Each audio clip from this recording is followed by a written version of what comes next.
Failure behind, success ahead. When rolling for a linked test, if the character who tested before your character merely met his obstacle, you gain no benefit.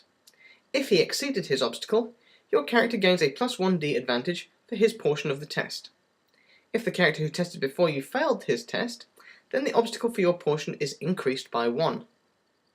In the example above, the GM determines that this intent is going to require 3 tests. The Orc Pirate must pass a piloting test.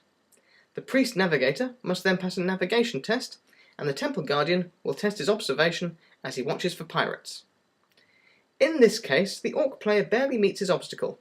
This doesn't affect the Navigator, who fails anyway.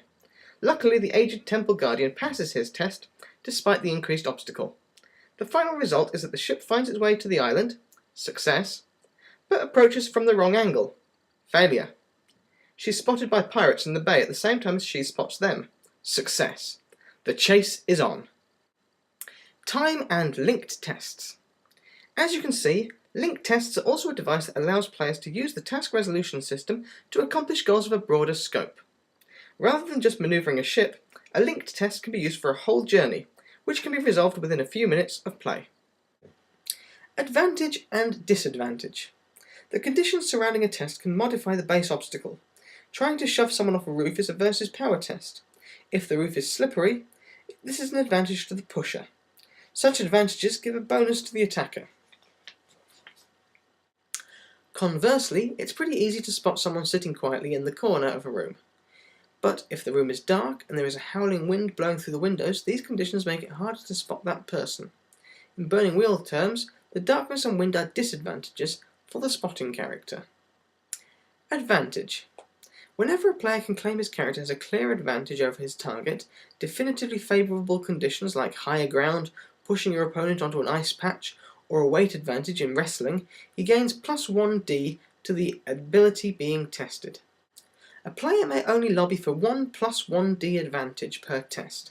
In order to gain this advantage, he must state how and why he deserves such a boon in one clear sentence. No situation lawyering. A player wants his character to throw a rock and hit a nearby soldier. The character has an agility of B4. The player declares, "I've got good advantage standing on this cart, it's much easier to hit him." The GM agrees to this +1d advantage. Thus the player rolls 5d, 4d plus 1d, versus Ob2. He needs 2 successes to hit the soldier. In the case of social skills, good roleplay, keen description, or just good timing can earn the advantage die. The GM has final say over what is and isn't an advantage. If he thinks the target of such a leveraged attack has equally beneficial advantages, then no bonus need be granted. The GM can also add additional advantage dice if he thinks the character is in a strong position. If he disagrees with the player regarding the nature or benefit of an advantage, then no bonus is granted. Only 1 to 2 advantage dice should be granted to each roll at maximum. Disadvantage. Any time the GM feels that conditions put a character at a disadvantage, he must increase the obstacle of the test. Disadvantages come from myriad sources. The character is moving quickly, the light is dim, the air is smoky, the ground is slippery, the character doesn't speak the language well, or he's dressed inappropriately. All disadvantages are cumulative. Each one increases the obstacle by 1. Normally, hitting someone with a rock at such close range is an Ob2 test, but there is smoke from funeral pyres partially obscuring the character's vision, +1 Ob. This disadvantage bumps his obstacle up to 3. The final test would be the agility of B4 plus 1, 5d total, versus an Ob3 from the smoke disadvantage. Mixing advantage and disadvantage. As you may have noticed in the example above, advantages and disadvantage can be mixed. In fact, they should be. For each test, let players state their case for advantages. At the same time, the GM should lay out all the disadvantages present. Also, advantages do not cancel disadvantage. They are both added into the test before the dice are cast.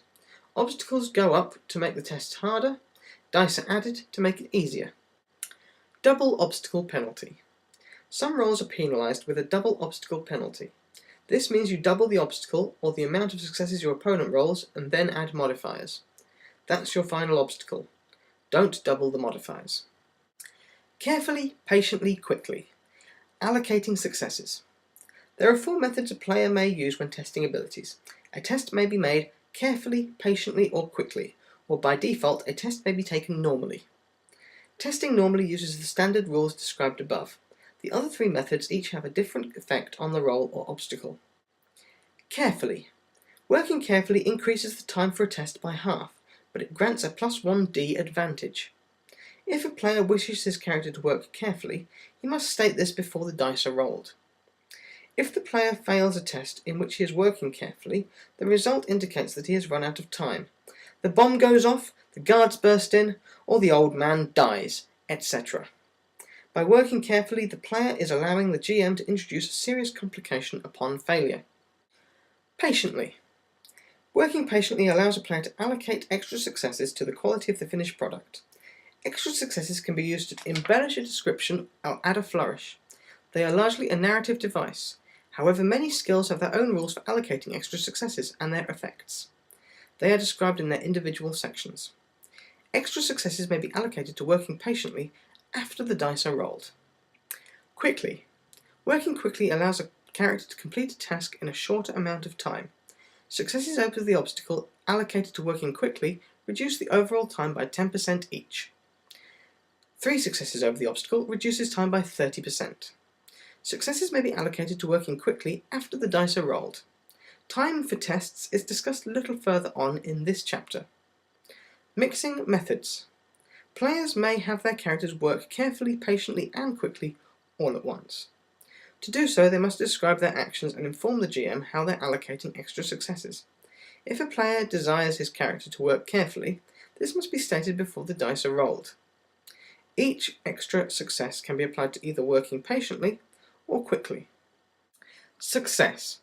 Now we have a grasp on a variety of ways to manipulate the dice pools for a test, but what happens after the dice have come to rest and the successes are counted?